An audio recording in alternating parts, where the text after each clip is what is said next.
First of all మీరు qualify అయినందుకు ఈ ప్రభుత్వం వచ్చిన తర్వాత ఇన్ని వేల పోస్టులు రిలీజ్ చేయడం కానివ్వండి, నిర్వహించడం కానివ్వండి, ఎగ్జామ్స్ అసలు ఎలా అనుకున్నారు? ఏంటి మీరు పోస్ట్ వస్తుంది అనుకున్నారా? ఏంటి మీ సంతోషం గురించి 2 మాటలు?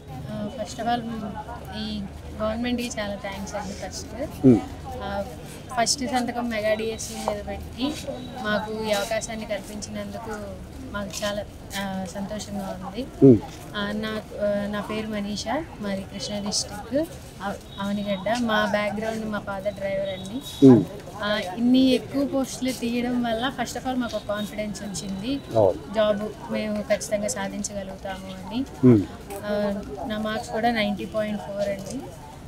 ఆ కాన్ఫిడెన్స్తోనే ఇంకా ఎక్కువ మార్క్స్ సాధించగలిగాము. ఇన్ని పోస్టులు ఉన్నాయి అనేది, తక్కువ పోస్టులు ఉంటే ఖచ్చితంగా భయపడేవాళ్ళం, ఇంత హెవీ కాంపిటీషన్లో వస్తుందా రాదా అనేది. ఇప్పుడు జాబ్ సాధించి ఈ వెరిఫికేషన్కి వచ్చి ఈ ప్రాసెస్ కూడా చాలా ఫాస్ట్గా ఉంది. మా జాబ్లో జాయినింగ్ కూడా త్వరలోనే ఉండబోతుంది. సో ప్రతిదీ కూడా చాలా ట్రాన్స్పరెన్సీగా, అంటే ఆన్లైన్లోనే ఏ వ్యక్తి ఇన్ఫ్లుయెన్స్ లాగా కాకుండా ప్రతిదీ ఆన్లైన్లో నిర్వహించడం కానివ్వండి, లేకపోతే ఎగ్జామ్స్ మానిటర్ చేయడం కానివ్వండి. లోకేష్ గారు చదువుకున్న వ్యక్తిగా ఆయన విద్యాశాఖ మంత్రి అయిన తర్వాత ఇంత పెద్ద జాబ్స్ ఇవ్వడం అనేది కానివ్వండి, దీన్ని సక్సెస్ఫుల్గా నిర్వహించడం ఏం చెప్తారు? లోకేష్ గారికి ఏం చెప్తారు మీరు? మేము ఇంకేం చెప్పగలమండి, జీవితంతో ఆయన పేరు మాకు గుర్తుండిపోతుంది. ఇంకా గవర్నమెంట్ 5 years ఉన్నా మాకు జీవిత కాలం లోకేష్ గారు మా హృదయాలు అలా నిలిచిపోతారు, లైఫ్ లాంగ్. సో అనుకున్నారా మీరు పోస్ట్ కొడతానని కానీ, లేకపోతే ఖచ్చితంగా క్వాలిఫై అవుతామని కానీ? నేనైతే 6 సంవత్సరాల నుంచి వెయిట్ చేశానండి దీనికోసమే. గవర్నమెంట్ వస్తుంది, డిఎస్సి ఇస్తుంది అని నమ్మాము, మా నమ్మకాన్ని నిలబెట్టారు. దాంతోపాటే జాబు సాధించడం అనేది ఒక కళ అనుకున్నాం, అది దాన్ని నిజం చేసి చూపించారు. గత ప్రభుత్వం కూడా ఏదో మినీ డిఎస్సి అని అదని ఇదని చెప్పారు తప్ప అవి ఎక్కడా కూడా కార్యాచరణ జరగలేదు. అసలు ఎగ్జామ్స్ టెట్ రాయడం కూడా చాలా గగనమైనట్టు పరిస్థితి. సో అప్పుడు ఎలా ఉంది, ఇప్పుడు కంపేర్ చేస్తే ఏం చెప్తారమ్మా? అప్పటికి ఇప్పటికి అప్పుడు చాలా తక్కువ పోస్టులు, చాలా తక్కువ టైం, అది చాలా ప్రెషర్ అండి మాకు.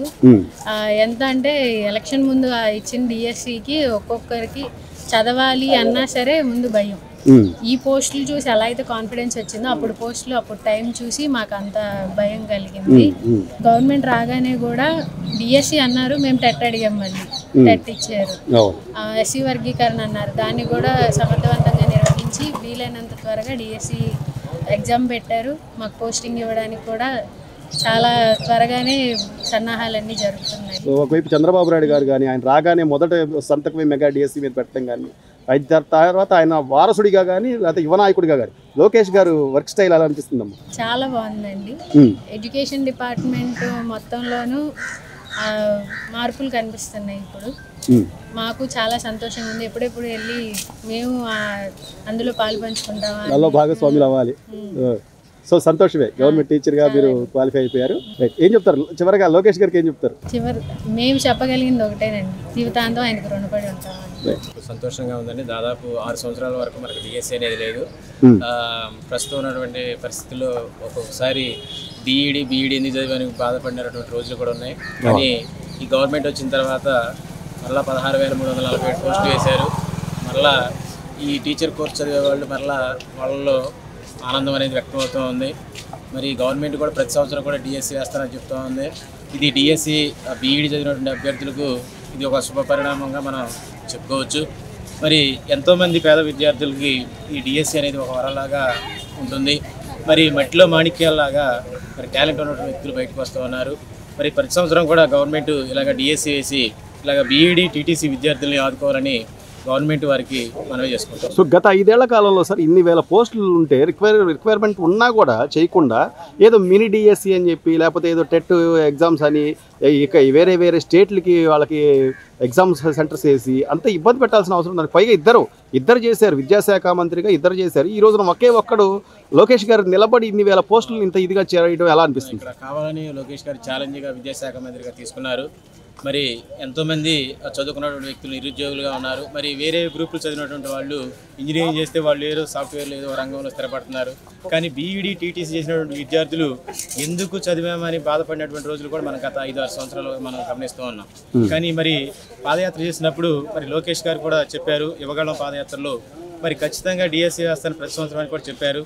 దాని ప్రకారం మొట్టమొదటి సంతకం కూడా డిఎస్సి మీద పెట్టి జీవితాల్లో ఉపాధ్యాయుల యొక్క జీవితాల్లో ఆనందాన్ని నింపినటువంటి లోకేష్ గారికి మేము మనస్ఫూర్తిగా కృతజ్ఞతలు తెలియజేసుకుంటాం. సో మిసెస్ క్వాలిఫై అయ్యారు, ఆల్రెడీ వెరిఫికేషన్ వెళ్ళారు. మా మిసెస్ క్వాలిఫై అయ్యారు సార్. అక్కడ మన డిస్టిక్ కృష్ణా డిస్టిక్ 40 ర్యాంక్ వచ్చింది, 87.44 వచ్చింది. మాకు చాలా సంతోషంగా ఉంది. Thank you. మాది Krishna district sir, Khammampadu. SA బయాలజీకి ప్రిపేర్ అయ్యాను సార్, దానికే సెలెక్ట్ అయ్యాను. సంతోషంగా ఉందమ్మా.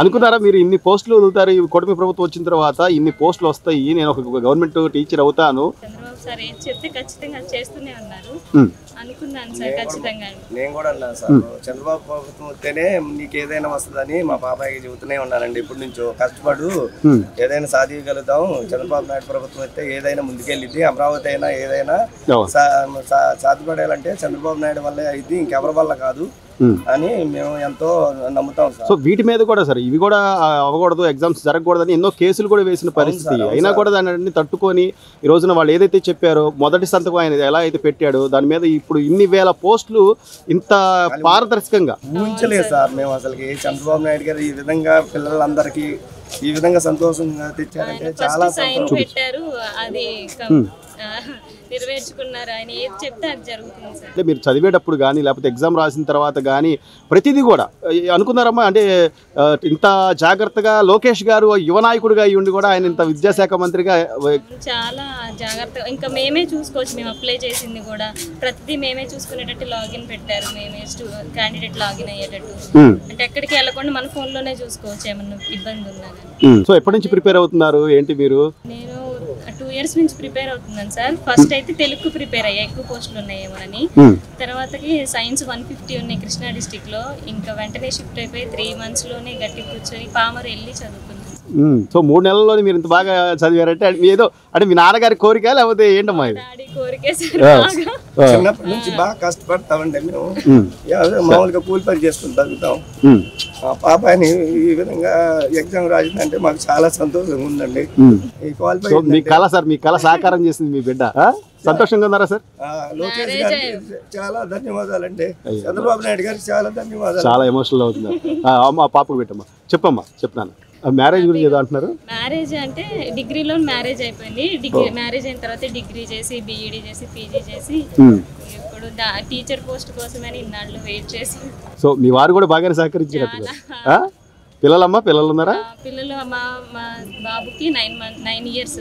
రోజు ప్రేయర్ చేస్తుండే నాకు జాబ్ రావాలని.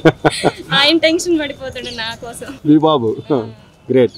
అయినా ఎంత అయినా మీరు కష్టపడి చదివి ఈ రోజున అంటే మనం ఎన్నో అనుకుంటాం అమ్మా, చాలా జరగాలి చెయ్యాలి మనం అనుకుంటాం, కానీ పైన ఎవరైతే నాయకుడు అనేవాడు సరైన వాడు ఉంటే దానికి తగ్గట్టుగా మన రిజల్ట్స్ ఉంటాయి అనే దానికి ఇది ఒక ఉదాహరణ. నెక్స్ట్ కూడా డిఎస్సి చేస్తా అన్నారు నెక్స్ట్ ఎవ్రీ ఇయర్. అవును సార్. మళ్ళీ వెంటనే టెట్ పడొచ్చు నాకు తెలిసి 2-3 months లో. సో మీరైతే క్వాలిఫై అయ్యారు, సంతోషం. సర్టిఫికేట్ వెరిఫికేషన్ కూడా అయిపోయింది. సార్ చివరిగా సార్, అంటే గతంలో ఏదో జగన్మోహన్ రెడ్డి గారి హయాంలో మినీ డిఎస్సి అని అదని ఇదని ఏదో చెప్పారు తప్ప ఎక్కడా కూడా మాటలన్నీ కూడా జరిగేవి కావు సార్. జరిగేవి కాదు సార్ వారు చెప్పినవన్నీ. చంద్రబాబు నాయుడు వల్ల ఏదైనా సాధ్యపడింది చేసి చూపిస్తారు. అమరావతి అయినా కూడా వారి అండవర్లోనే. పోలవరం ప్రాజెక్టు కూడా వారు ఉంటే పోయిన సంవత్సరం కూడా వారు ఉన్నట్టయితే ఈ పాటికల్లా మొత్తం అన్ని క్లియర్ అయిపోయాయండి. అది సార్. సో చంద్రబాబు నాయుడు గారి మీద మీకు అంత నమ్మకం? అవును సార్, చాలా నమ్మకం అండి. అనుకున్నాం సార్, ఎందుకంటే ప్రతి ఎస్సీ చంద్రబాబు గారు ఉన్నప్పుడే జరుగుతుంది కాబట్టి కంపల్సరీ ఇస్తారనుకున్నాం. కాకపోతే టైం ఇంత మార్జిన్ తక్కువగా ఇస్తారనుకోలేదు. బట్ ఆయన అనుకున్న టైంకి అన్ని కంప్లీట్ చేసేసారు. సో మీరు అన్న వాల్యుబుల్ పాయింట్ అమ్మా. చంద్రబాబు గారు ఉన్నప్పుడే ఎన్నో డిఎస్సీలు ఇవ్వడం కానీ కొన్ని వేల మంది టీచర్ నియామకాలు జరగడం కానీ జరిగింది. గత 5 ఏళ్లలో ఏమైనా జరిగిందా? అసలు ఏంటమ్మా గత 5 ఏళ్ల పరిస్థితి ఏంటంటారు? మీలాగా ఎంతో మంది ప్రిపేర్ అయిన వాళ్ళ పరిస్థితి కానివ్వండి. అంటే అది ప్లస్ అయినట్టే కదండి. 5 ఏళ్ళ నుంచి ప్రిపేర్ అవుతున్న వాళ్ళకి ఇప్పుడు షార్ట్ టైం అయినా అది ప్లస్ అయినట్టు. ఇప్పుడు స్టార్ట్ చేస్తే మరి ఇట్లా ఉండేది కాదు. కానీ అంతమంది నిరుద్యోగులు, ఇప్పుడు కొంతమంది ఏజ్ బారైపోయిన వాళ్ళు ఉండొచ్చు కదమ్మా, అట్లా అలా అనుకున్నా కూడా. సో మొత్తం మీరు ఏ సబ్జెక్ట్ క్వాలిఫై అయ్యారు? ఓకే. ఏ ఊరమ్మా మీరు? తలపల్లి. మీకు బ్యాక్గ్రౌండ్ ఎలా సపోర్ట్ చేసింది, ఎవరు ఏంటి? మీ కళను సాకారం చేసుకున్నారు అంటే మీ కళ లేకపోతే మీ నాన్నగారి కళ ఎట్లా? మీ నాన్నగారేనా? ఆయన కూడా టీచర్ గారే. Okay, great. సో ఆయన ఏమైనా సలహాలు అవి పనిచేసినాయా మీకు? సో ఏం చెప్తారు లోకేష్ గారికి, ఏం చెప్తారు విద్యాశాఖ మంత్రిగా ఆయన పనితీరు? థ్యాంక్ యూ చెబుతాం సార్. ఇంకా కౌన్సిలింగ్ కూడా ఎర్లీగా చేసేసి 5th కంటున్నారు కదా, అవును, వేసేసి అపాయింట్మెంట్స్ ఇస్తే ఇంకా హ్యాపీగా ఉంటుంది. సో అంతా ఆన్లైన్ అయినా, మొత్తం ఆన్లైన్ చేయడం కానివ్వండి, లేకపోతే వెరిఫికేషన్ అని కానివ్వండి, ఎక్కడైనా మీకు ఏమైనా అటు ఇటు ఏమైనా కొంత తేడా అనిపిస్తున్నట్టుగా అట్లా ఏమైనా ఉందమ్మా? ఏం లేదు సార్, ఏం లేదు, పారదర్శకంగా అంతా ఓకే సార్. మీరు సంతోషమేనా? సంతోషం. కొంచెం నార్మలైజేషన్లో కొంచెం డిసప్పాయింట్ అయినమాట వాస్తవం, అంటే షిఫ్ట్ల వారీగా, బట్ ఆల్ ఓవర్గా happy. Thank you. Please subscribe to Leo News for more videos.